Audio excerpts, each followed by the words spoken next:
RogueCon 23. That's right. It is here. It's not back. It's here. It's the first one. Join the ultimate celebration of digital content with its creators, passionate fans, and industry experts. It is all happening in downtown Waco across multiple venues, January 20th through the 22nd of 2023. Now, if you want to go, you got to get tickets, and tickets are on sale at RogueCon23.com. That's RogueCon, RogueCon 23.com. Be there. I'm going to be there. Everybody's going to be there. Let's go. Okay. Cool. Good to go? Yes. Good. Ready.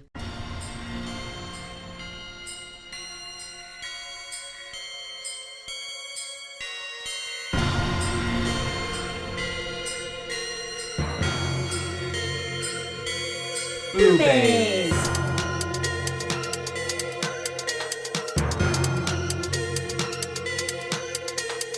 BooBaes.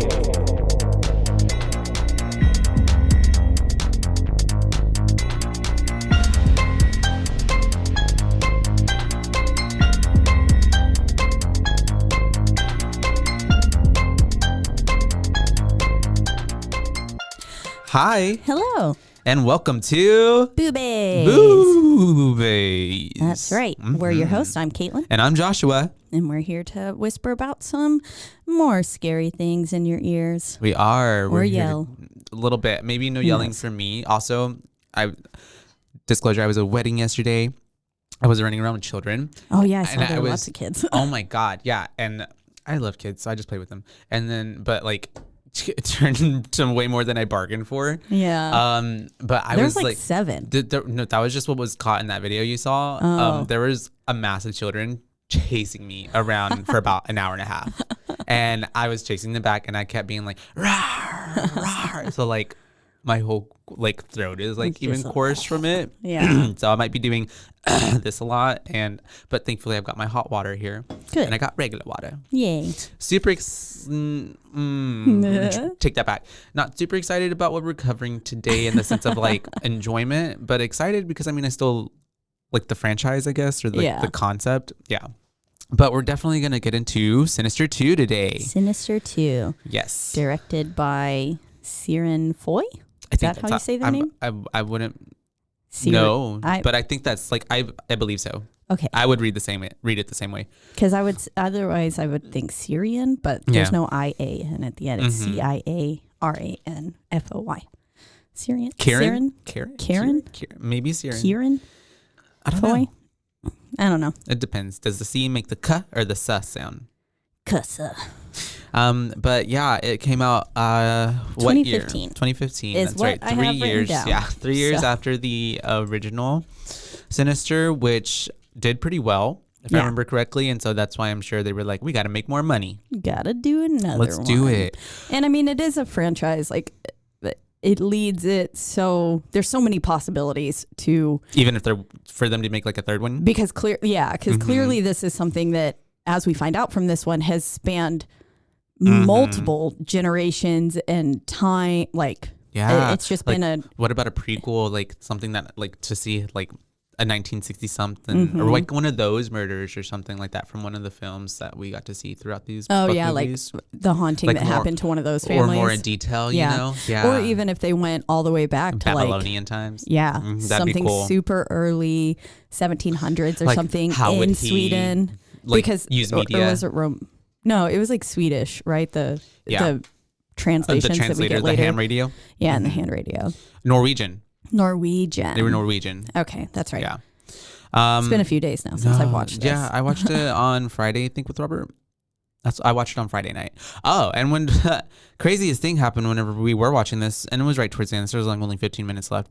But I did watch the end. No, his entire complex, like the fire alarm started going off, and we were like, that's really weird. So we're like, and of course, literally the first thing that we want to do, like, turn it off. And we're just like dismantling it because it's not like one of the little regular round ones that you see, like a smoke detector. It was like one that's like a school alarm kind of thing. Oh, God. So it's like connected throughout all, like every single building has one.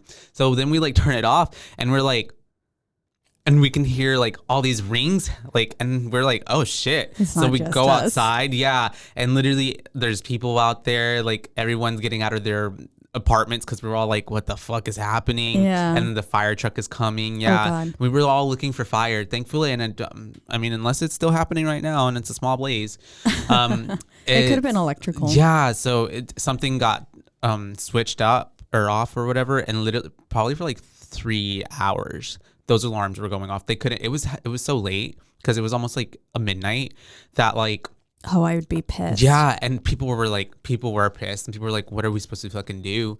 And I can't sleep in this. And they couldn't get the property owners, managers. They couldn't get a hold of a fire technician or something like that because it was like something was wrong.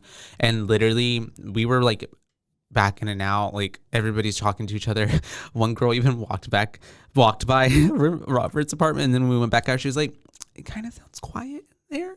Did y'all find a way to like turn it off?" And we're like, okay, don't tell nobody, but we did. We did. And so I tried to go into hers to like try to, but we fixed it. It's all back together. Good. It's all fine. But yeah, glad no one was dead. Yeah, no but fire. that was a wild night actually.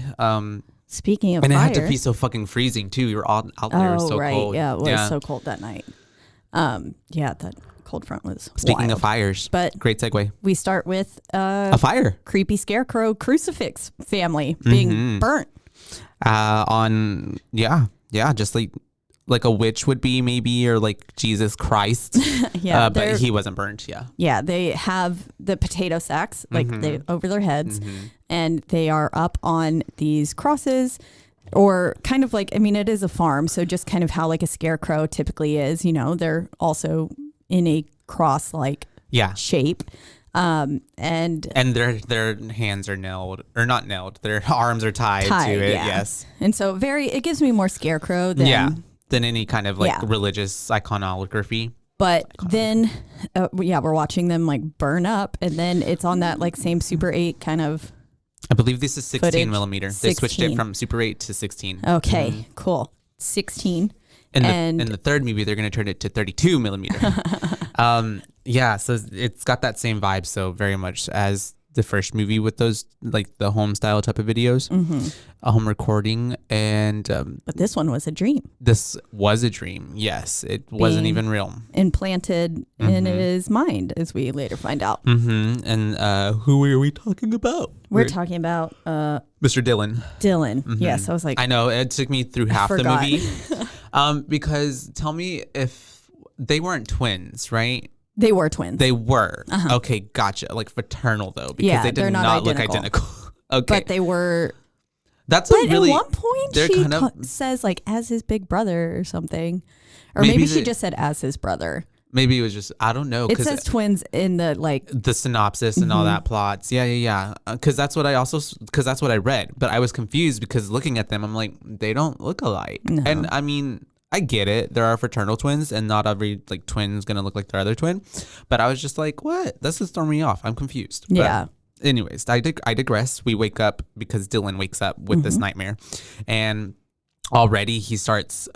He's very scared, and he looks across and he's hearing noises from his closet because his clothes are kind of like in the hangers shifting a little bit, which is very creepy. Of course, everyone is afraid of their closet as a child, and it is more like an armoire wardrobe kind of thing. But it's still like when there's a monster and you see like you're in the night, like your sweater is making like this really spooky like Babadook looking type of figure. Yeah. But no. Because like not even 5 minutes in this film, we already get Bagul. Yep, Boogie slowly emerges from behind the clothes, and he just sees his face. Like, it's very scary. Very scary in the sense of like if I was in his position, that'd be scary. But also, granted, we've already been introduced to Bagul. I just felt like it was like, oh damn, okay, we're doing this already. Yeah, like this is. You do see a lot more Bagul. Oh, you do so much more. Like physical. I don't think I liked that as much. I didn't like it. No, because I liked how they showed him in the first one in the film, like in the different. He was in the bushes. Movies. Yeah. He was like very like not the center of attention. Whereas this one, they put him front and center. Yeah. Very much so. And Milo wasn't. Like I didn't know. like any of the kids. I Yeah. didn't like The and I little felt redhead looked like he was trying way too hard. Yeah, and then and a lot of it, it's also like in the first movie, and maybe they did this on purpose, I'm sure, because the first movie is so dark. Everything happens at night. You're like, for the most part, in one fucking office room where he never turns on fucking lights in his house, so it's always Doesn't dark. know how to use a lamp. And this one, there is so much light in this film. During the daytime, they're like having these interactions with the ghost children, and then like even in the basement, like it's not dark at all, it's very lit. So for me, it kind of took me out of the experience because the kid acting was not good. Yeah. All the children's acting was not good. It all felt very forced, and like just like they literally showed up and were just like, I'm gonna say some lines. Yeah. Okay, bye. I gotta go to school. And so yeah, it just, when you always say like, I'd rather be left more in the dark and the mystery, like, as opposed to just getting something so, because even Face value. and even their makeup, like, was it even like real applied makeup, or was it just like, it was all CGI makeup? Yeah. I feel like they added it on after the fact. It just didn't work. Yeah. I was not as big of a fan. And the kids, like, I know that in the first one, you know, I didn't like Stephanie's face or whatever, but I still liked how the kids looked like their life had been like drained from them. As opposed to these looking more like zombies. Yeah. They looked very normal until the end when they start turning like scary looking. And then it was way overdone. Yeah. Cause it was like CGI, like you said. And You could just tell the fakeness of it. Wasn't as big of a fan. I wasn't sure. I was pretty sure I had watched Sinister 2, but I wasn't 1000% certain that I actually had. But What's then the verdict? Once I watched it, I was like, Oh, I've seen this. This is this You movie. remember how this happens. Yeah. Same for me, because I only watched it once, too. Yeah. And because I was like, I loved Sinister 1, I'm going to love Sinister 2. Not quite as good. Wait, did I Now eat that my own house words? was so beautiful. Oh, yeah. I would buy a house with a church barn thing on it. Next to it? Yeah, hell I don't yeah. know. I would never. It's too much church Too much trauma. church. Yeah. Too much church trauma for Yeah, me. I know. I was thinking about, I don't know why the other day I was thinking about like, man, what if I just bought like an old giant church and then, you know, made it into like, you know how the Waco High Lofts? Yeah. Because there's that one they're right really behind cool. that Valero on First Street next to Ute Parks, or that 7-Eleven rather. And Yeah. that one's super cool. And I was like, damn, that would be a real pretty like Mm-hmm. place to live. And Just then I was imagine. like, oh, but there's a lot of demons probably there. A lot of stuff. Probably. Once you take away the religious iconography, it's probably going to be like, Well, anything religious. It's like, different. it's anything religious. Like, even if it's godly, quote unquote, because if you think to like religion, like the spirits, devil, demons, like they're always after religious stuff because Yeah. it's like we're at war, you know. So of course they're going to be present. congregate there. Yeah, of course they're going to be present.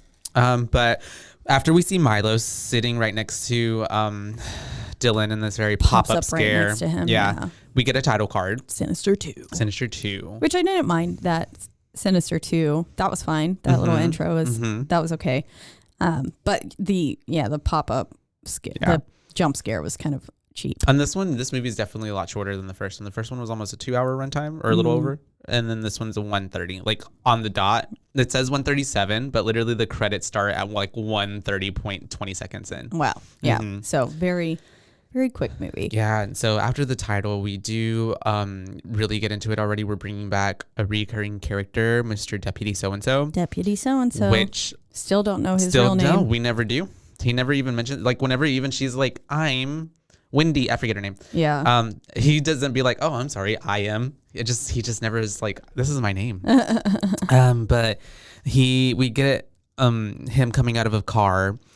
He's going to confessional, and he's talking to the priest, and he's like, this is all like legal, right? Like, if I tell you this, it's like a lawyer. You can't tell anybody. It's confidential. He's like, well, don't tell me nothing I don't want to hear. Like he says, don't tell me something I can't unhear. Yeah. And I was like, well, what the is a confessional about? Like, what's the point? Exactly. I like how so-and-so also said at one point, because the priest said, have you ever gone to confessional? And he said, I don't know. I may have like accidentally had one sacrament, have made one sacrament by accident.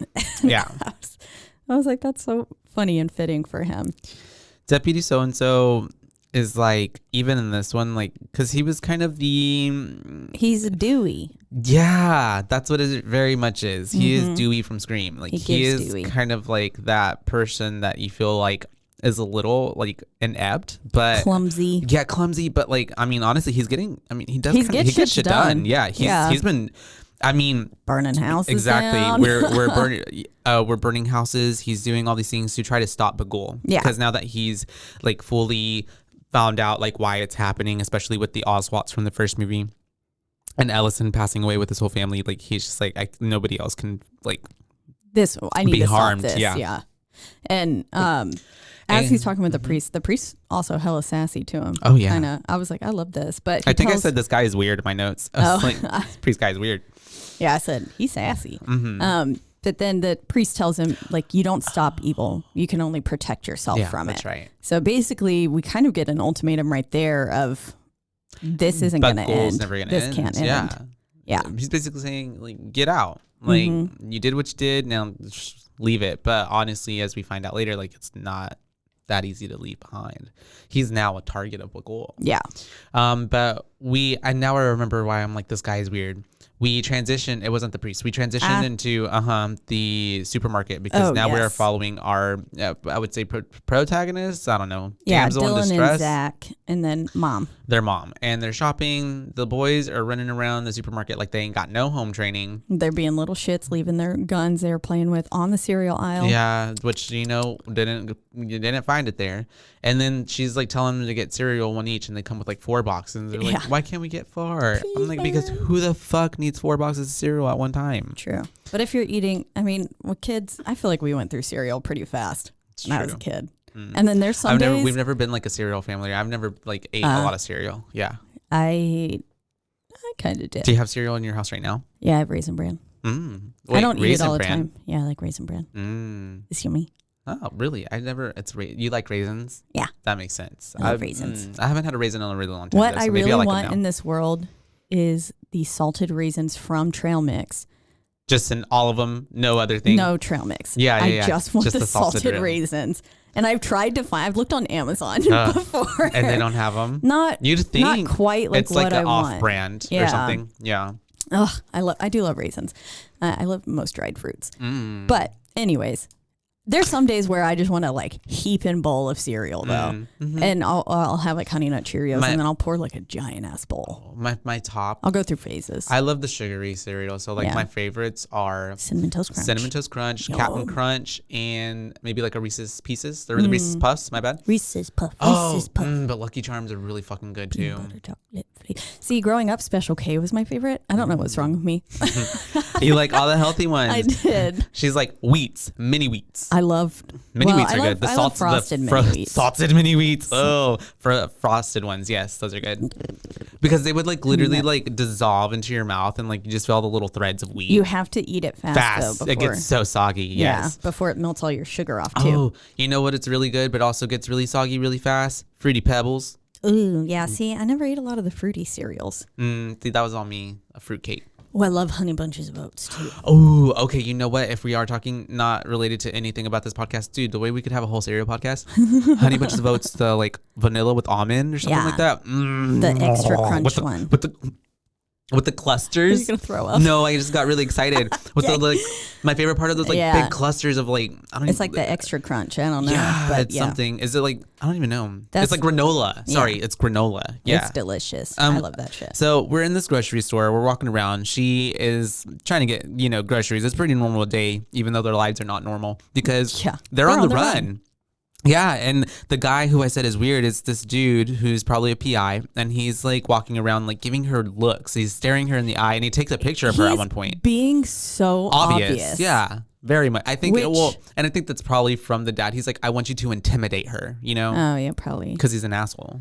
Yeah. Because whenever he walks by and there's ways to take photos of people, especially if you're a PI. Obvious, yeah. And he's just like holding up his phone as he literally walks passes by, her, takes a picture of her. And I was like, yo, you are not fooling anyone. And that's when she tells him. It's so creepy. I've been like stalked like that before in the grocery store. Yeah, oh, that's weird. It was one time at night at like I had got done teaching and I was at HEB and it was really really late and I kept running into this guy on the aisles.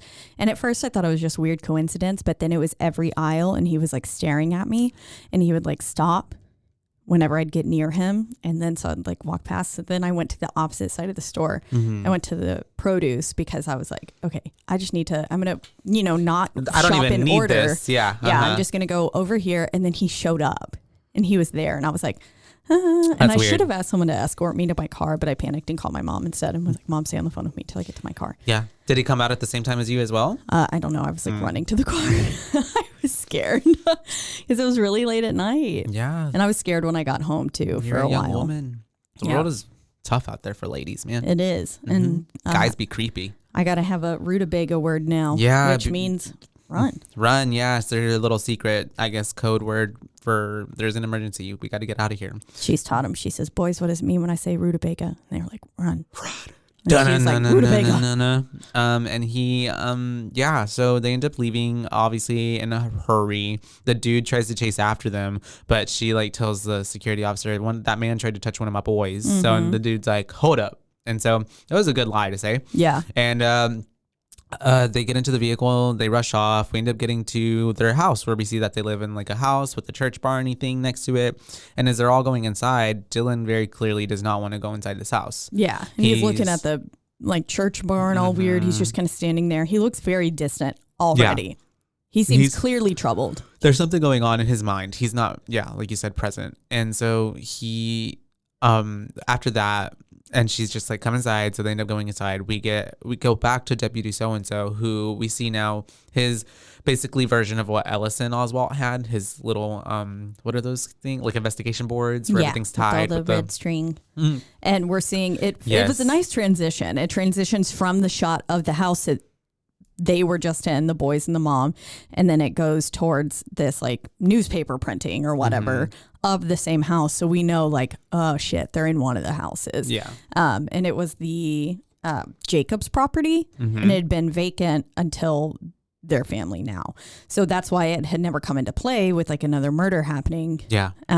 Because no one had lived there nobody, yet. Yeah. Exactly. And then we also, this is where we get that the Oswalt murder house had burned up. And you can kind of, I mean, put two I feel like together. anything with half a brain should be like, oh, okay.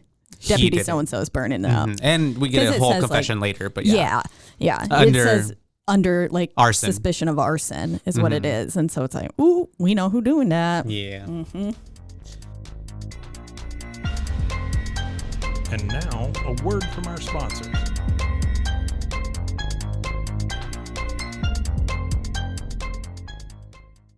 RogueCon 23. That's right. It is here. It's not back. It's here. It's the first one. Join the ultimate celebration of digital content with its creators, passionate fans, and industry experts. It is all happening in downtown Waco across multiple venues, January 20th through the 22nd of 2023. Now, if you want to go, you got to get tickets, and tickets are on sale at RogueCon23.com. That's RogueCon. RogueCon 23.com. Be there. I'm going to be there. Everybody's going to be there. Let's go. Yeah. So they're living in this house that, like we said, it's cursed by Bagul. So now this kind of explains, of course, what we're doing here in this movie, but also, just everything that's been happening. And now we're just like, oh shit, well, this family's in for it. Goodbye, family. Yep. And we, at this point, have now flashed back to our mom painting a chair. She apparently does antique restoration, as we find out later. But she is, staining a wooden chair or something like that. And we hear this metal, like clanking from somewhere behind the altar.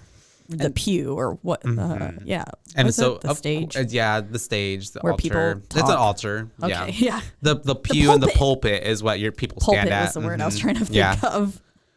I wouldn't go investigate that. I'm sorry. Like hard pass to hearing that sound. I'd be like.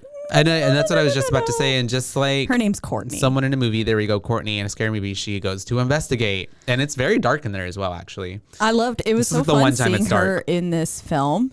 What is she from? I don't think I've seen her before. She was in 40 Days and 40 Nights. She's the main I know I've talked about that on this film. with Josh Hartnett, right? Yes, and then I also love her because she is the main love interest in A Knight's Tale with Heath Ledger. She's the queen. She's apparently in One Missed Call as well. Oh, I did watch that a long ass time ago. I loved that. Well, I didn't love it. That face used to scare the fuck out of me when I was a kid. I mean, it scared the shit out of me whenever I was younger, and I remember, oh yeah, that's right, she was also in The Holiday. But I remember we saw it with, I guess I can save that for if we are ever gonna look. She's in some film called High Holiday. Ooh, and it's a Christmas tree made of weed. I like it. Fun. Anyways, and but her name's Courtney in this. And she's investigating, which doesn't really come out to be much. But we do have Dylan entering the church. His name is literally deputy listed. It's just deputy. Yeah. James Ransone, deputy so and so, according to like IMDb. Yep, just deputy. And Dylan walks in, and from the jump, well, she just sees him in there. We don't see him walk in. But he's just standing there and he's looking at the floor. And you can tell he sees something that we're not seeing. And she's just like, it's just an old building. Like, it's okay. Like, everything's chill. And then we can clearly see at this point that Dylan, and I don't even know, maybe this is all just because of like the influence of the children or cool, but do you think he's clairvoyant or he's just being manipulated by these spirits? I think he's being manipulated by them. Okay. I think they're showing him these visions. Okay, gotcha. To try and... Well, as we find out later, it was never really their plan to have him, because clearly I feel like I would have gone for Zach too if I was them, because he seems a little bit more like a dickhole. But he's really okay to say about a 10-year-old kid. He is. No, he's an ass. Look how I spelled clairvoyant at the very top. Oh my god! I didn't know how to spell it. Clairvoyant. I think it's like buoyant. IREVOYANT. And then like when you're trying to spell something on your phone that you don't know, and even your phone's like not figuring it out, and I'm like, fuck. There was a word the other day I was trying to do, and I was like, you know what? I give up. I'm gonna use a different word. Change it all around, because I was like, I don't know what I'm trying to say. And so we have that happening. Also, he sees the blood. She said, go make dinner for the family. Yeah. I was like, why the fuck are you letting 10-year-old kids cook dinner for y'all? Girl, I don't know. I could cook then. I mean, honestly, it seems like she's got a lot of problems. Yeah. So she's like, I don't want to focus on this dinner. And so I put, who is this little peasant boy on my thing? I guess another boy or a kid pops up at this point. He saw the visions of blood. Yeah, he sees the visions of blood in the church, because we'll find out later something bad happened in that church. And then also... the little peasant boy, I think, is the redhead one. He brings out like the record player in the movie thing, the phonograph, sonic, whatever it is. Yeah, because at this point now, Dylan's gone back inside. We've seen Zach talking to the mom, to Courtney, about saying like, I'm worried about Dylan. He doesn't seem okay. Yeah. And then we see Dylan talking to Milo yet again. So Milo's who popped up next to him. And then I even noted here, I said, Milo looks like remarkably normal. Yeah. Compared to the kids we got in the last film. Which I also they could have done anything, and I guess I just didn't like it, because I didn't like when the kids were too done up, but I also don't like that he looks normal. It's just the kids in general.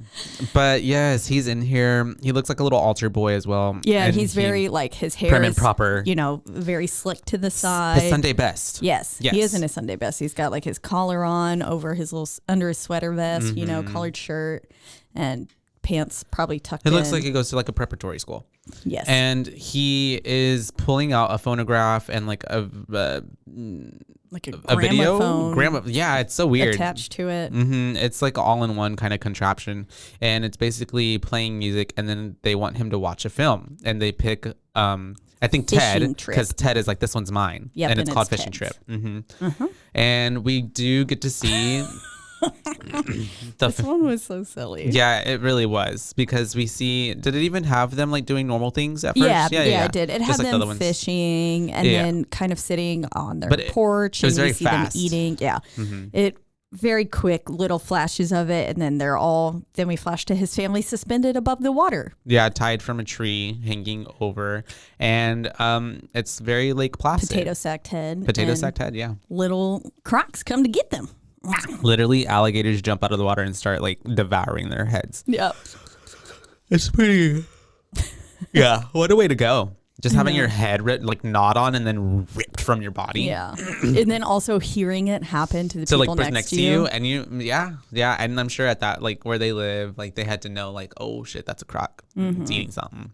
And so, we have that whole little fishing trip happening. And then Dylan obviously like right at the end, before it even cuts off, he's just like, I don't want to watch anymore. Like I grab his little face and turn it towards the screen. They make him see it. And they want him to watch another one because they're like, you got to watch all of them. And he's like, I don't want to watch another one tonight. Like I'm done. So he ends up.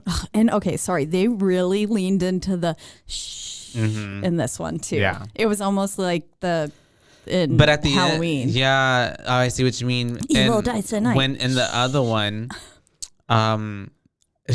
was like kind of saved for. Like at those times whenever like at the end of like whenever the kids did what they did and they would go shh, it's like you said, overplay, because now it's just like, well, this means nothing now because they're just saying that whatever it keeps happening and it's like, okay, we got it, obviously they need to keep quiet about this.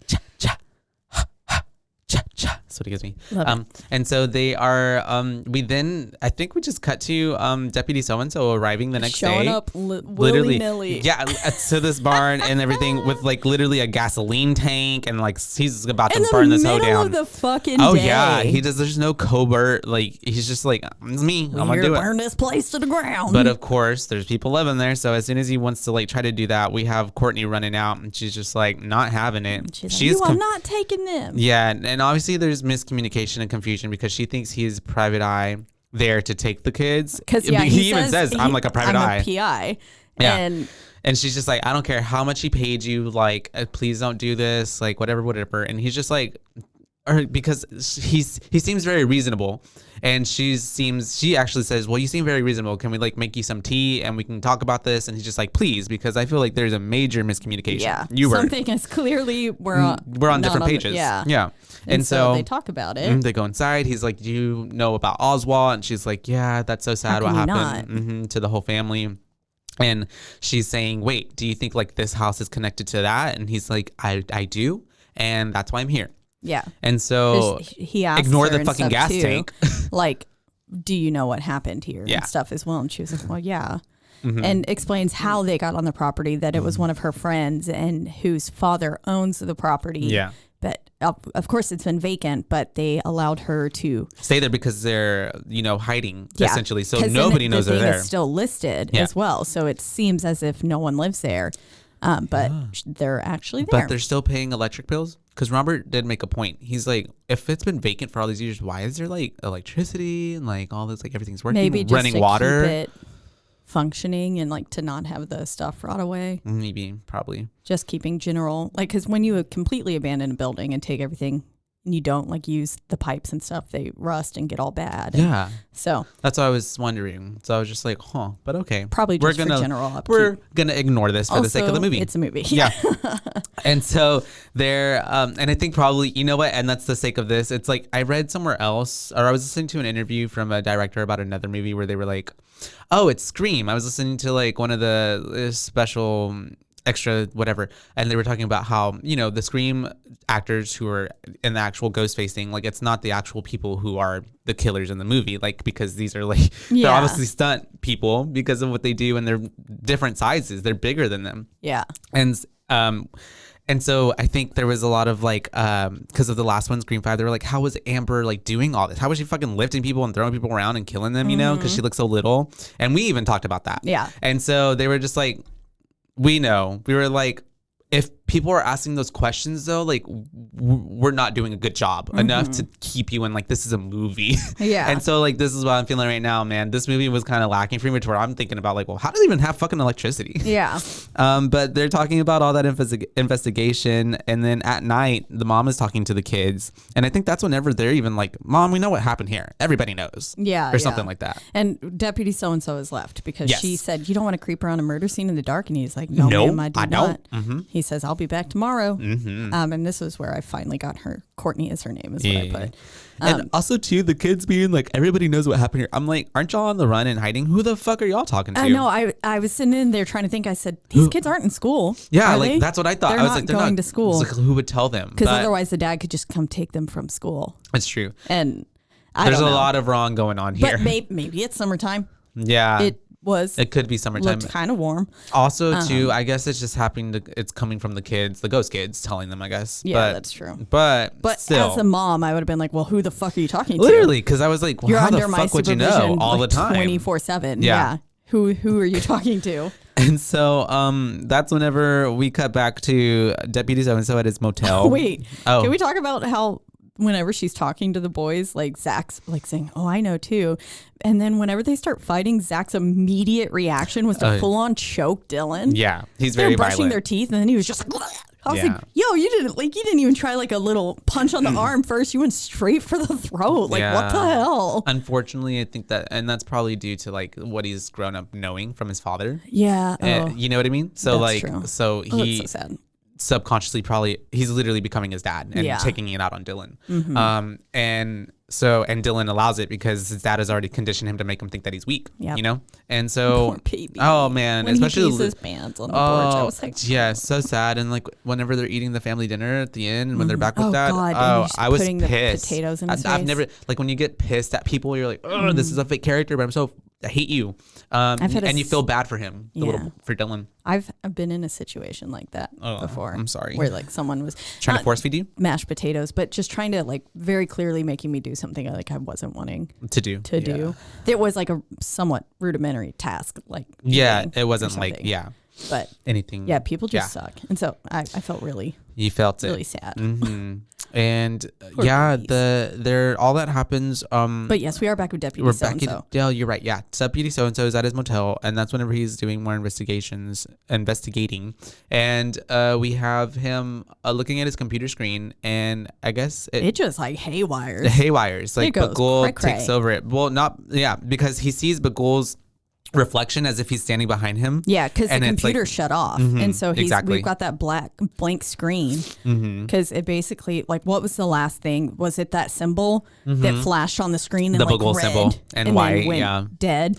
And yeah, we see Boogie behind him in And the he sees it as well, Deputy door So-and-so. frame. Yeah. And it's then- getting closer, no? Yeah, Yeah, it is. every time he looks at it.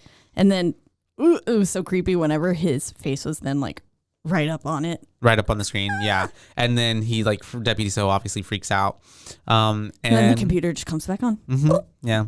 And that's when we cut back, I think, to the boys as well. The little boy, Dylan, is having another nightmare. And it obviously wakes him up. So the tactic is that he can't sleep at night because these ghost children, or Bagul essentially, is like implanting nightmares in his head. They're plaguing him. So he just can't sleep. So, of course, if he can't sleep, they then take him to the basement where they're just like, well, we're going to watch this movie. Yeah, Milo's like, well, since you're up, Uh-huh. let's come watch some more. And then We get Christmas morning. whenever Dylan says like, well, no, Milo says, well, I'll just show you in your dreams then. Yeah, exactly. And so He that's was like, it's how we either get- here or, yeah. Yeah, that it's going to be one way or the other. You're going to get this. And then I think we're having the dream though first before Christmas morning about seeing Dylan is the one who set the scarecrow fire. Oh, yeah. We start seeing that it is from his like Perspective. first person POV. Yeah, POV. And then so I was confused because with the three people that it showed there as well on the little scarecrow cross things. Yep. I thought that meant so and so was going to be there. Oh, gotcha. I forgot about the dad coming and finding them. Yeah. Because again, I'd only seen this once. Yeah. So I was like, oh my God, is Deputy It's so-and-so happening, going to, yeah. because clearly Bagul was After targeting him, yeah. so-and-so because he he's was trying to onto stop it. him, yeah. Yeah. And so I was like, oh no, it's going to be Zach, so-and-so, and Courtney up there. And so that must be who we saw burn. But it wasn't. But then, yes. The Christmas morning one? Yes. Yes. He goes down and Boogie's watching him walk down to the basement, basically. And then Emma is the Christmas morning girl. Gotcha. Emma says, the movies make the dreams go away. Once you watch them all, you'll never have a bad dream again. What a fucking liar. Oh. And so we have Dude, hers Christmas was brutal. morning. Yeah. I actually didn't mind her acting. I thought she wasn't that bad. She seemed Gotcha. like, because she was just normal enough to where it was like, Yeah. something, you look like something is snapped in you. And you're not trying to, I feel she that. wasn't like Ted, who was like constantly like looking. Overacting, from- yeah. Under, he had his head tucked and he was like looking up from under the tops of his eyelids, you know, and just looked very over the top. Yeah. And she just looked creepy. And we get to see that she's hanging, like it's a Christmas. They're hanging up ornaments. They're like doing stuff around the tree. Opening presents. Very Christmas morning things. And then turns to nighttime where we go outside and we see that these family members are getting buried in the snow. Mm-hmm. And then and they're in like little to no clothing. Oh yeah. Or just, very things that you would wear inside your house. Yeah. Never outside in the snow. No coats, no thick coats or anything. And they just are bound, they're tied up, and she starts burying them alive in the snow, but only leaving their head popped out of it. And they look pretty dead. They're icicles, except for we do get like one little like eye movement from the mom, I think is what it was. Yeah, their limbs looked so purple, and then the blistering on their face from the wind. It was pretty rough. It's pretty brutal. Yeah. I hate the cold, so that would be the worst way to go. Yeah, I would watch. They should come out with that one for a Christmas movie. Oh yeah, I would watch that. That's true. Yeah, like Christmas. A very sinister murder. Christmas. Yes, come on. A very sinister Christmas. And so they're dead. And then once again, Dylan's... we get some royalties on that. We have Dylan being like, I don't want to watch anymore. No more movies. Good night, Milo. Like, because Milo is being very forceful. He's like, you got to watch more. And he's like, good night, Milo. I'm going to bed. Yeah. And then that's whenever... we have the next day, I think even it's switching because we have the boys, I think, about to go outside, and Dylan's looking outside of the like glass door, and he sees the ghost kids outside, and then we have in Zach broad daylight too. In broad daylight, yeah. We're getting that this is happening at all times. So you're not safe just because it's daytime. And Zach is being an asshole because he's just like, I can see them too. You're not the only one. Too, you're not special. Yeah, and he calls him a pussy. Yeah. And that's whenever we do see that so-and-so has come back. It's the next day and he's in the church and he's looking around, he's investigating, and he hears a sound. He goes to a hallway, and that's whenever he sees like a little metal bowl moving around. He's like, what is that? Pulls out his gun and everything. And then he goes to move it, right? Or he throws something to make the bowl turn over, and that's whenever we see that it's a rat, really dirty, nasty looking rat. It's just a big ass rat. It looked like a nutria. It was so big. I wonder if it was one of the rats that yeah, probably ate them. It looked the way it was like wet, like the other ones were, kind of like that, red and bloodied. Yeah, because at this point Courtney's kind of in there with him, or was at first, and she was like, how were they killed? And he says, you don't want to know. Yeah. And we're getting flashes of kind of the original murder that happened there with pieces, the family, like in that sort of diagram. I guess it was just a circle. I wasn't sure what it was at first. But then once we see the rat, he looks behind him. Oh, I think before that, I'm sorry, I did skip over. He was seeing the shadow kids, right? Or is that right now? I think that's what happened. Gotcha. Right now. Yeah, gotcha. And so right after the rat, he looks behind him, and there's this little kid, and then he like puts down the flashlight, and it's not there anymore, and they're not there, and then he puts it up, and they're more closer, and they're closer. Yeah, and so they're just getting nearer and nearer, and then all of a sudden, bam, it's Boogie. Yeah, Bagul. And then he finds the mark. He finds the mark painted on the wall behind one of the paintings. Yeah, there should be in every house before there is this mark. And she was like, "Oh, I haven't seen that." But he found it. It was kind of tucked away. Yep. And so now he's like, okay, now I've got, for sure, this is what has happened. Yep. And then he's on the phone with the new Professor Jonas. Dr. Stromberg. Yes, and Dr. Stromberg. And it's very much even like, he's like, who are you? You're the new Jonas? And he's like, I don't want to be. Yeah. I would hate to. Unfortunately. So that's whenever. It's clear that Jonas has gotten into something by uncovering this. Yeah, honestly. Because now Jonas he's just dead. missing. He's missing, dead. No one knows what happened to him. And he says that Jonas left something behind, and it could be the key to all of this. Understanding, what is going on. And so he's basically saying, like, we got to meet up. And that's the introduction to that. But then it switches to, I think Dylan's just on a porch and he's about to kill a spider. Yeah, but he couldn't even do it. He couldn't take a life. I was like, sweet Dylan couldn't even kill the spider. No. He's not going to be able to kill his family. And so that's whenever Deputy So-and-so comes to talk to him, because he's just like, kind of like a heart-to-heart moment. He's asking which is him really if he sweet. has nightmares. And, so-and-so says like that he had nightmares too. And Dylan asks, like, what do you do to stop the dreams kind of thing? But then that's whenever we have the whoop, whoop, whoop, whoop, whoop, the 5-0, Johnny 5-0's coming in. We got the sheriffs and we got asshole, not the sheriff. Oh, well, yeah, you're right. As deputies coming in, but they are troopers, right? Something where, I mean, because that's what he gets him on is the fact that he's not a sheriff. Yeah, because they pop up. They're trying to take the kids. They're trying to they're basically just trying to intimidate her to get the kids back. And then we have Deputy So-and-so, who obviously used to work on the force, calling their bluff and being like, well, I just happen to know that if the sheriff's not here, it's because this is shady and y'all shouldn't be doing this.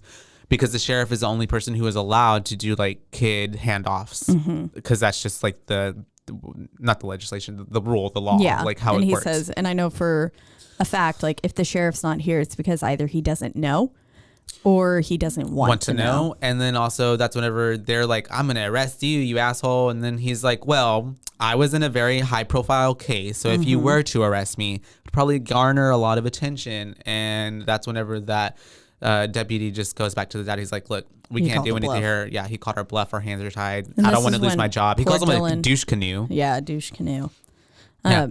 And this is where Dylan had wet himself as well. Yeah. So it's clear that he's very afraid. Like you don't just of his father. You don't wet yourself like that for nothing. Yeah. Like that's some intense fear. It is. That's losing all control of your bodily function. Yeah. You're just so terrified. Yeah. Paralyzed with fear. Very sad. And Deputy So does see this. So I feel like that's why it comes into play later when he was like, Dylan's the one he hit, right? And so the mom was just like, yeah. Because he stays for dinner. Oh, which was also so sad. Like how conditioned. Like he stays for dinner and like they're about to start eating, but he's just kind of weirded. He's like, why is everybody not eating? And she's just like, oh, Clint always ate first. Yeah, she's like, Clint always started first. And he's like, well, I'm not Clint. Y'all just eat. And the boys look so like relieved that they didn't. We can eat. We don't have to wait for you to eat. Yeah. First. And he came up with a really good way to make them stay as well. Because she was like, I'm going to take the kids and leave. We're leaving. And as we know, you can't, if you've lived in one of the houses where one of these murders has happened, the moment you leave, you take it with you, is when you become the new target. Yeah. So as long as you're in that house, you're technically safe. You're tormented, but nothing's gonna happen. Exactly. Yeah. And so he did a good job of getting them to stay. Because he told her that like if you leave now, you'll look like a flight risk, and you will definitely lose the kids. Yeah. And so then she was like, okay, well, at least please just stay for dinner, like stay. And he was help like, us. And then I think she even says like spend the night, and he's like, I'm not going to. And then Dylan's like, please spend the night. Yeah. And so he's like, oh, I got to spend the night now. So when Sweet Dylan asked him to stay, and then he was talking with the kids about, like he used to be a cop, but he got tired of seeing people on their bad days. And Dylan said, I think you're good at dealing with people on their bad days. I was like, the sweet kid, the sweet little baby. And then we have Courtney and Deputy drinking some moonshine or something. They're having drinks on the porch, just talking, getting to know each other. Well, because he wakes up at first and he was observing the photos, and then Boogie pops out of him, out at him from the photos, which was another like jump cheap Boogie scare.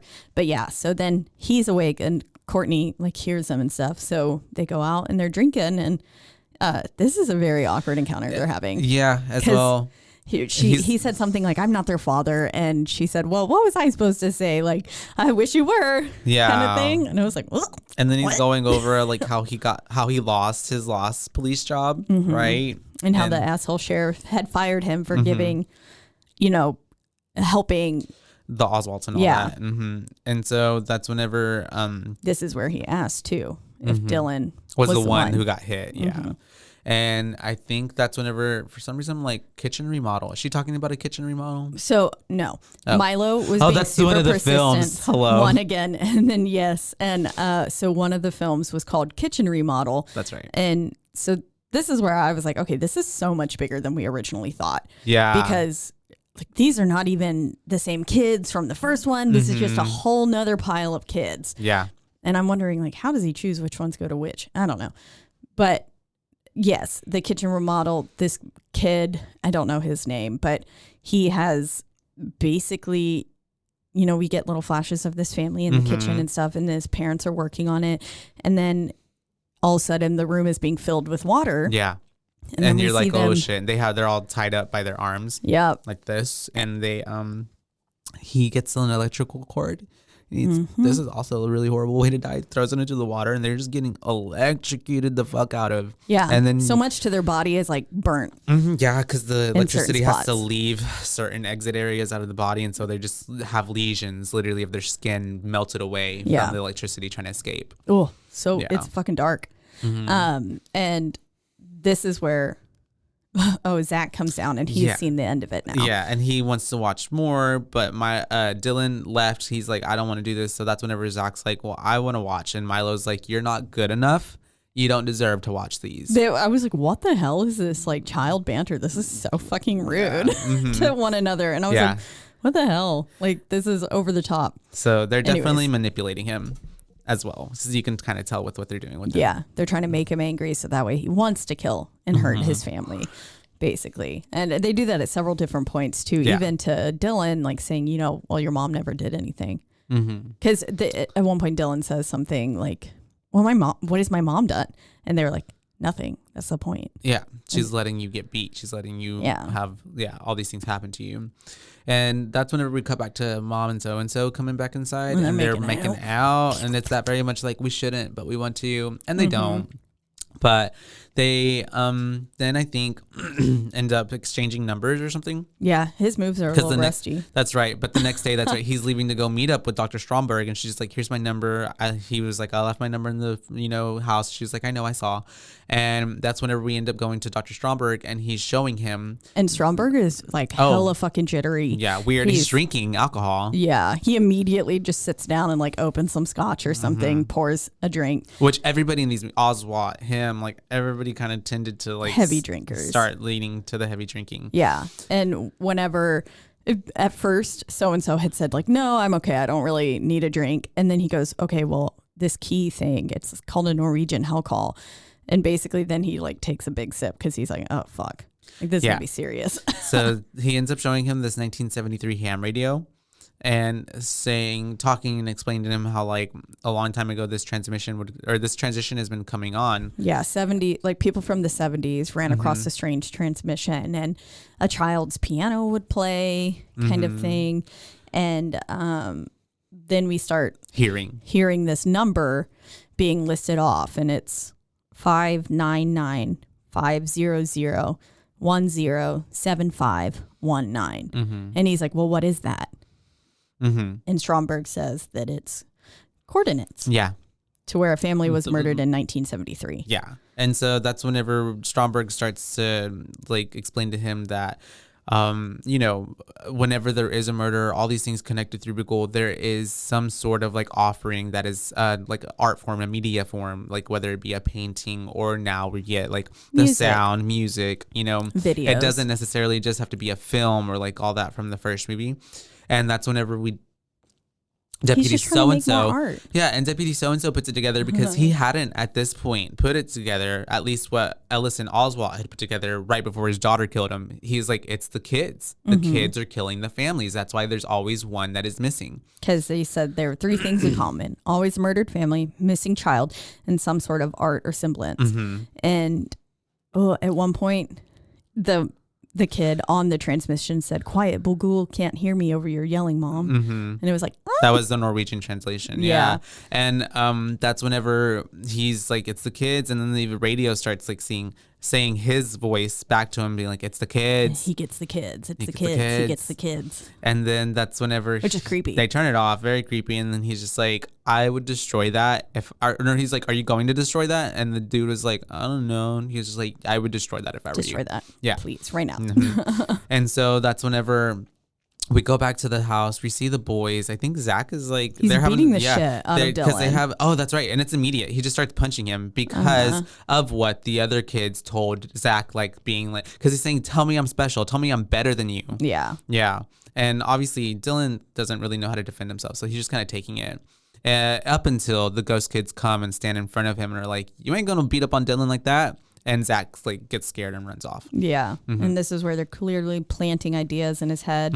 Yeah, Zach calls his mom a cunt. Oh yeah, after this they're inside, and that's whenever she's like, why would you do this to your brother? And he's just like, like she's like, you need to say you're sorry to him. So he's just like, fuck you, Dylan, and fuck you, cunt. Yeah. I was like, The way, damn. no, I forgot that ever happened. So my mouth literally dropped. I was like, You would not. literally. You I did not just call your mama that. Literally, I was like, oh, his ass needs to get beat. And Yeah. the way she's just like, don't ever say that. And then I think also she was in disbelief. I would have been. I don't know how I would react. I would be like, what? Yeah, because then he Did ends you up just call me? he storms off. And that's whenever we do have, I think Dylan's back at it, right? He's Yeah. getting introduced to another movie. And this is where, like, So and this he is had the main told his one. mom, like, you know, you Oh, let yeah. him hurt me, you let dad hurt me. Like, Because you she didn't do said, she very anything. specifically said, I'll never let anybody hurt you. And he's like, well, you already have. Yeah. Yeah.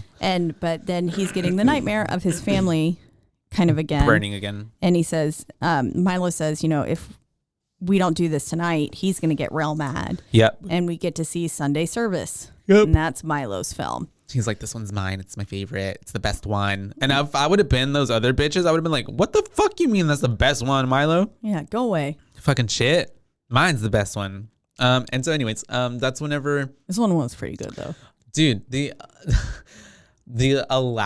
elaborate like setup in this one, I was like, Bagul has never been more creative. Like Yeah. this little boy is a visionary on how to kill people. But It yeah. was very medieval. Yeah. Because that is something that, That they used to do back then. Gotcha, I didn't know that. yeah, where they would, and it was like that was a form of torture, was yeah, that applying makes sense. heat and then making the rats having to burrow out because they're gonna try and escape, Yeah. even if that means They eating have- through well, their so- rats. I don't care. Exactly. Yeah, they don't care. They don't even know.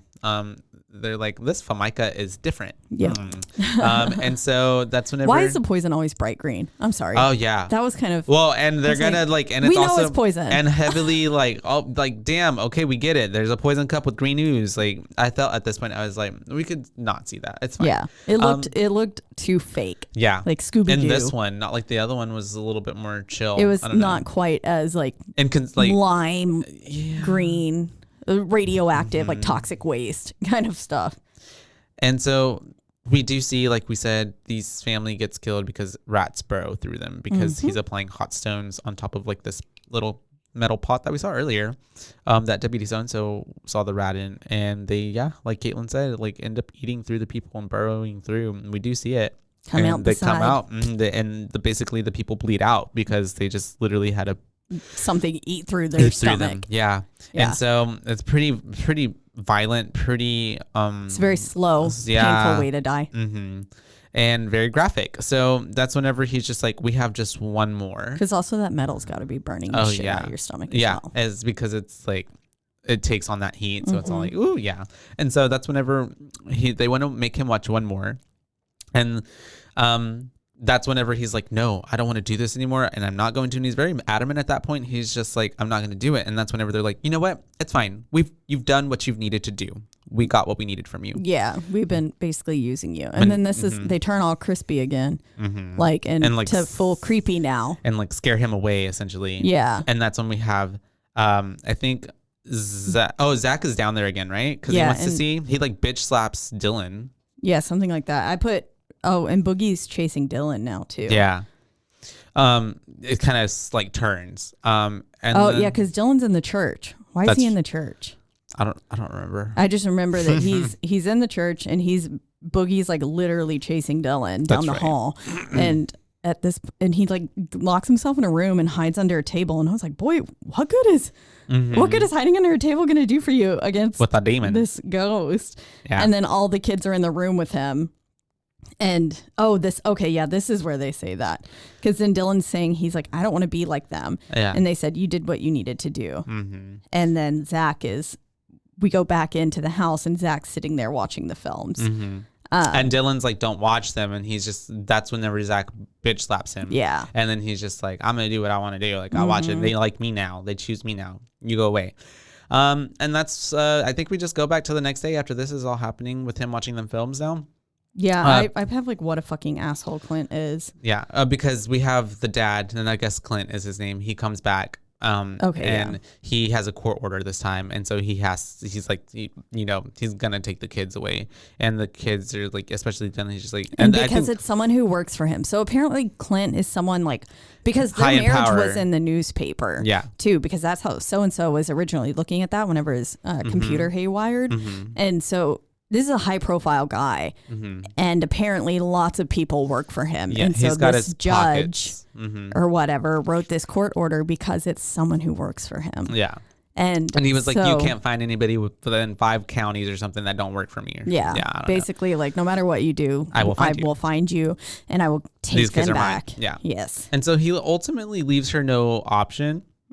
She has to go with him because she's definitely not gonna just like let him take the kids without her, because he's like, well, if you can come too, and essentially, and she doesn't do it because like, oh, I love you, I want to be back with you. She's just a protective mother, so she's like, well, I'm gonna go so I can at least keep eye. And so they end up leaving. We end up having her following him in his little his big ass truck. Yeah. And they end up at his house, which is huge. So now we know, like, ooh, this is it. This is the turning point, because it's gonna start happening. Because they just left the house, which we knew they weren't supposed to do. And of course, we sit at the dinner table, and he walks by, takes her phone, which was like, ew. Oh, and then whenever he texts Deputy So-and-so, because Deputy So-and-so tried to like get a hold of her, and he's like, stop contact. He says, don't ever call again, signed her fucking husband. Yeah. He's a really gross person. He is, and yes. because we're having dinner, obviously Dylan is so like, he doesn't want to eat. He's not hungry. But then because how could you be? Clint starts putting mashed potatoes in his face. Just like, shoving it in his him, poor little face. trying to like make him force eat. Yeah. And that's whenever we have the mom finally like being like, stop. And she like makes him stop. And that's whenever he's just like, good for you, Mom. Yeah. And he says sorry to Dylan as if he's remorseful, but he's not. No. And so that's whenever we have Deputy So-and-so showing up, and the dad is not happy. Comes out with the gun. Ew. Yeah, he does. Kicking Deputy So-and-so. He's just beating him because Deputy So-and-so said like, you were in danger. And I think he was like, I'm in danger? Like, you're threatening me? Like, what? Yeah. I'm in danger? No, you're in danger. And then he's like, now get off my property while I go fuck my wife. And it was like, ugh. Literally. Yeah. And so after that, I think honestly, this is where the fire alarm started going off. So my notes kind of jumped a little bit, but my next note was that like, so-and-so gets a text from Dylan for help. Yeah. So that is basically what happens. We flash to basically Zach making his film. Yeah. We see Zach in the little cornfield or whatever, because it's clear they live on some sort of land. Property with, owners, like produce or whatever. Clint's family used to be plantation owners. Yeah, probably. Asshole people. And so he's sitting there making his little video, and then Zach hands him all drinks and stuff, but Dylan knows. Yeah. Dylan knows. And so he doesn't drink it. Well, I guess maybe he eventually does, but he ends up messaging so-and-so. He's like, help. Yeah. And that's whenever we have Deputy So-and-so arriving to the house. Again, but it's he does see that, like, and they went far. They're really far into that cornfield, because he sees from very far like some like smoke and fire, and he's like, oh shit.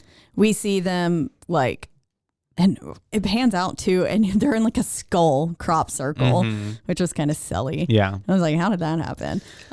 But Zach is sitting there saying and filming the whole time, like the film's rolling, and he's saying, I'm going to be the best one yet. And then we see Clint go up in flames. So he was the third person, and we watch him go up in flames, which I was like, woo! That's fine by me, actually. Yay! And then we have Deputy So-and-so. This is the most funny thing ever. Deputy So-and-so is driving through the cornfield. Homeboy straight up comes and runs over Zach, like just straight eats him.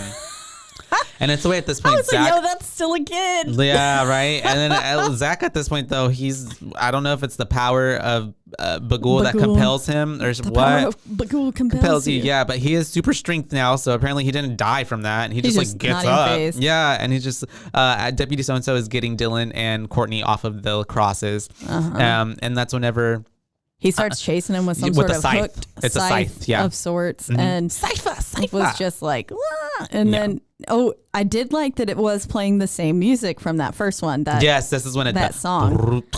Yeah.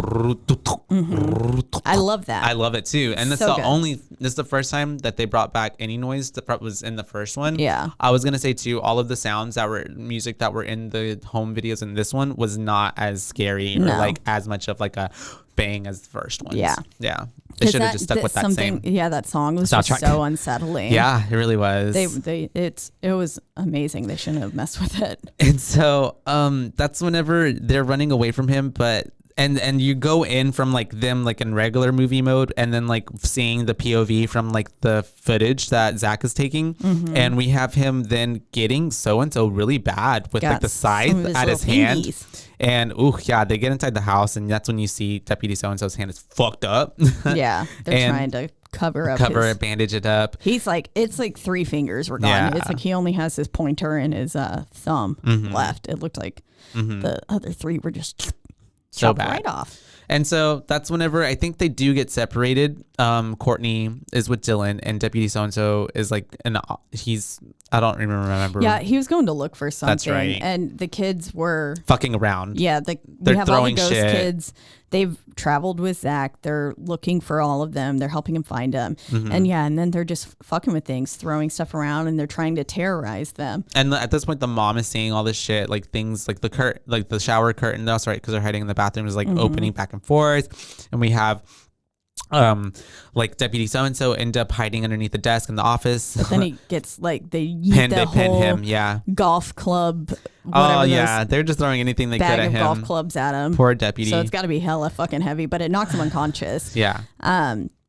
Or at least it knocks him out for a while. Disorients him. Exactly. And then he gets up though, and he breaks the camera. And he says, "It's over. You're not making them a film." Yeah, and Zach is obviously like, "Fuck," and he goes back to the basement. He's like, "Please let there be another camera in here," but there's not. And so since he couldn't, which also I'm like, we're at a different house now. Yeah, I know, but who knows? Maybe they had an extra one stored. Yeah. Eventually, I mean, I guess one's got to be in there eventually. One is like the first movie too, like that box that came up in there, and also the whole movie box in the first movie was literally like a little cardboard box, and this is like some like treasure chest, and so. Since he couldn't make his movie, the kids are just like, "Oh no, like it's too late. You had to kill them all." And now Bagul he's mad. So that's whenever we have them. Bagul ends up coming right behind Zach and like puts his hand over his shoulder. He's like sucking out his life force. And they end up on the actual film. Like they transition, and you just see him like burning up. And the film burns up, and then the house starts burning and up. Courtney and them, they all run down there just as they see him like burning up, and they're like, my baby, no." And that's whenever like, Deputy Sounds is like, "We gotta go. He's gone. He's gone. We gotta go because the whole house is burning down." And it's because I was also like thinking like, damn, she's definitely not gonna get the kid Dylan now. But I'm just like, well, it's a house fire, so it's kind of like people would think it's an accident, but then I'm like, your husband's in the crop field, like burnt to a crisp on a cross. Yeah. So like, I don't know. That's not gonna look good for you at all. I was wondering too here because I was wondering if the hauntings could still happen on the land and not just because it's the original house.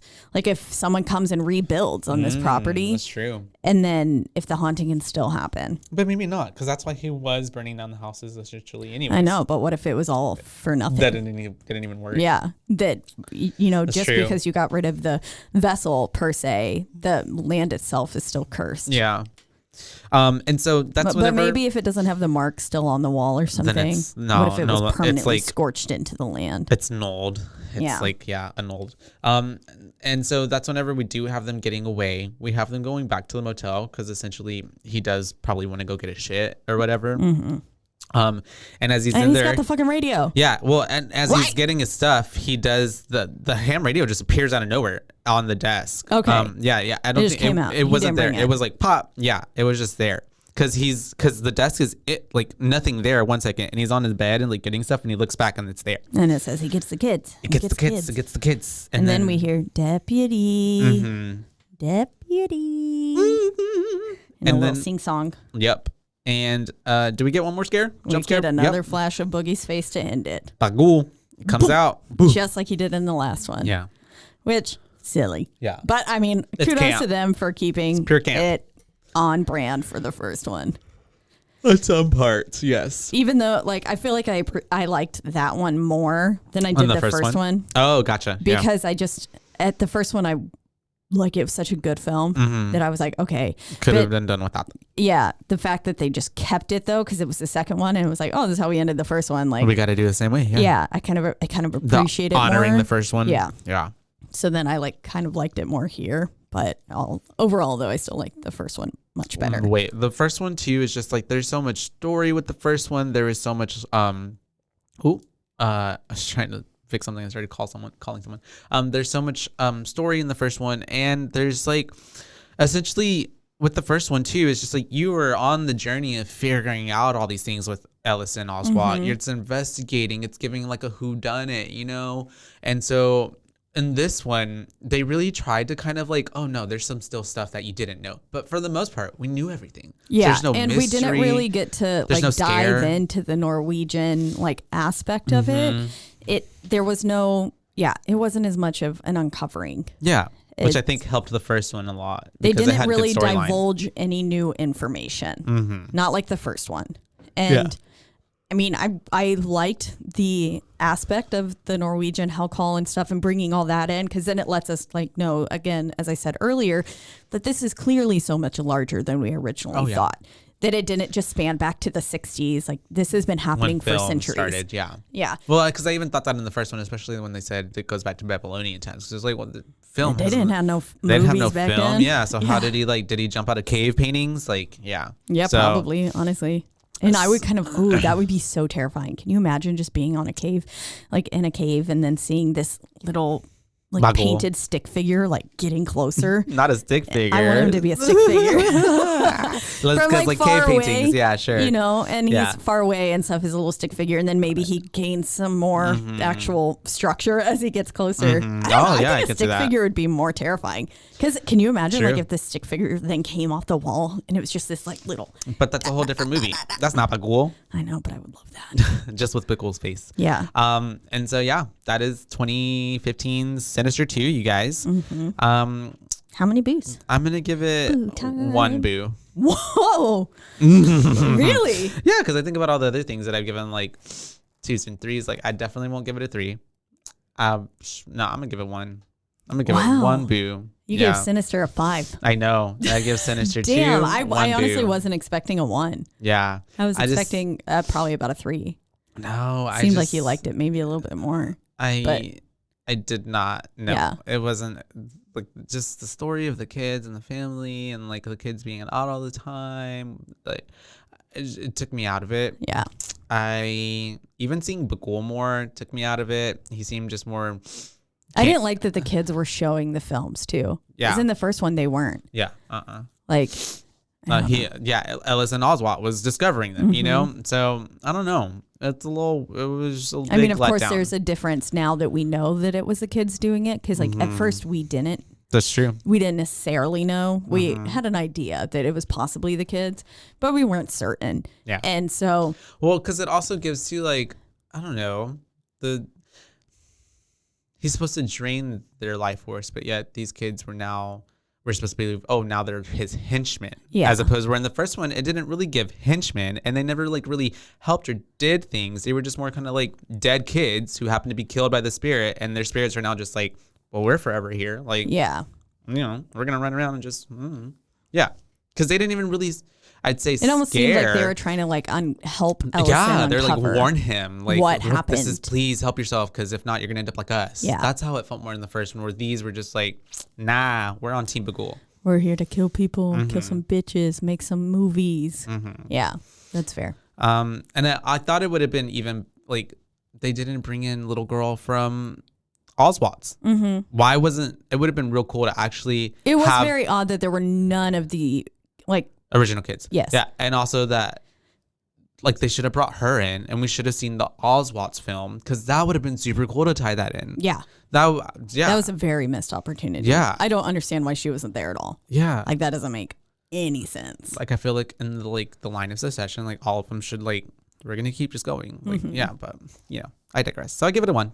Especially because they had, I guess these people hadn't lived in the Oswald house beforehand and stuff. And so I guess that was why it went back But like in that line. But well, that does make sense actually, because it was all those ones, kids all that had been killed in that line. Mm-hmm. That was that lineage. line of killings.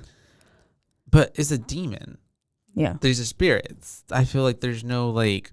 Well, and if that's the case too, they all have to have one similar origin story. Mm-hmm. It's like a family tree. That's just exactly. branching off. Yeah. Mm-hmm. Yeah.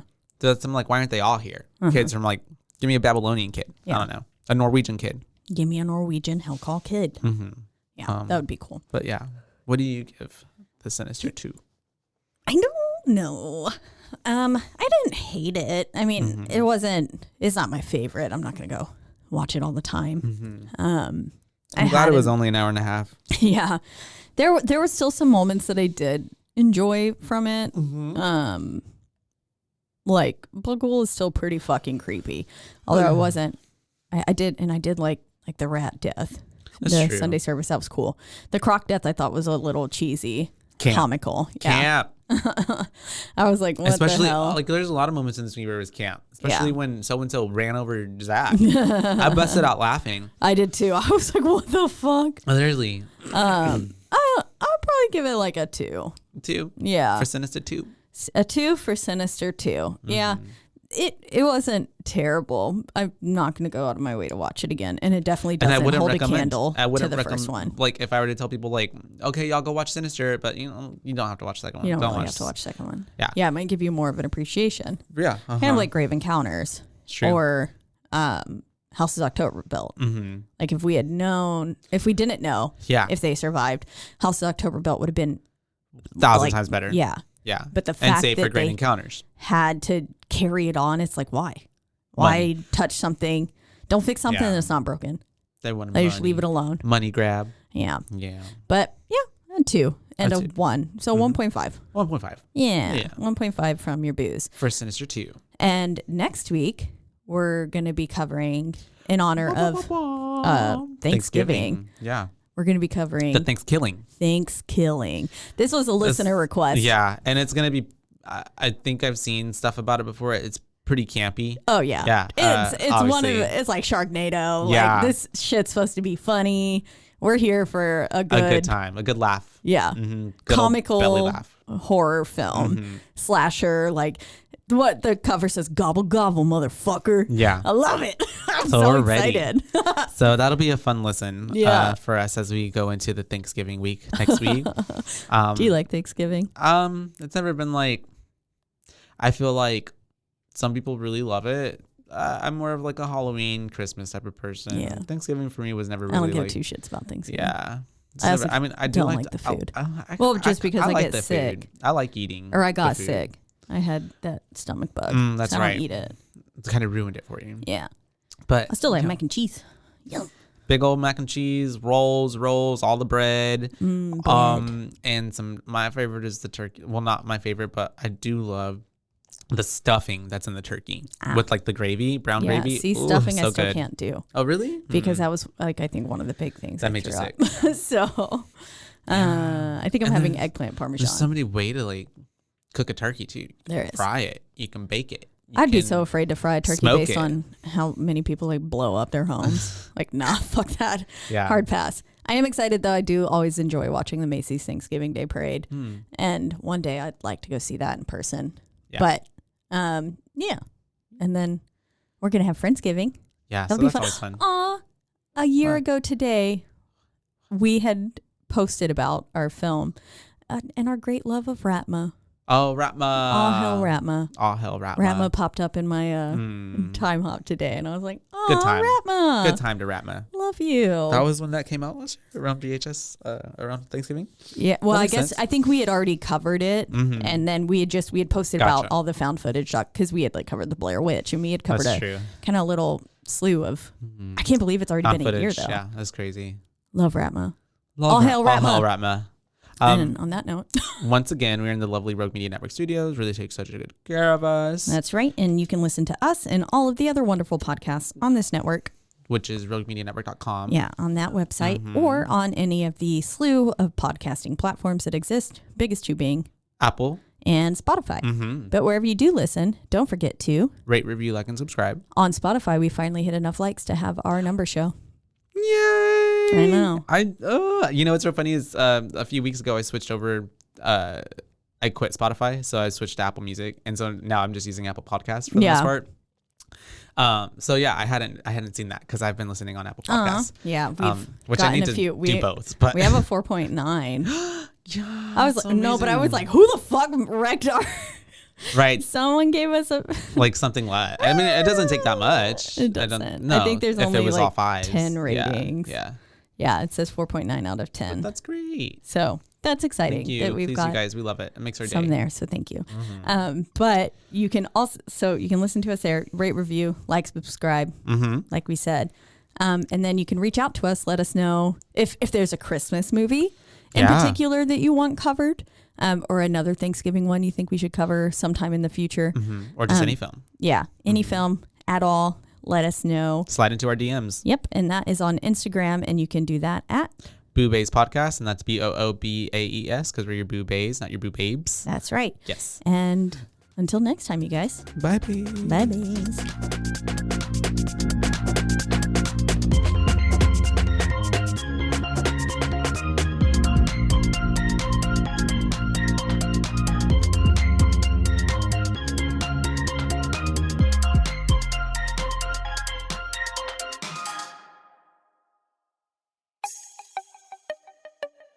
This has been a Rogue Media podcast.